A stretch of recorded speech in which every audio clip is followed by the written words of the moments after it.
म्हणे सत्य कर्मा भावे साय तुका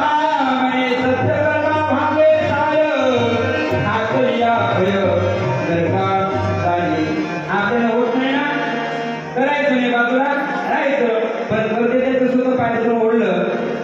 तर शास्त्राचं म्हणणं आहे तुका म्हणे सत्य कर्मा भावे साय सरकारी असं करता येतं करा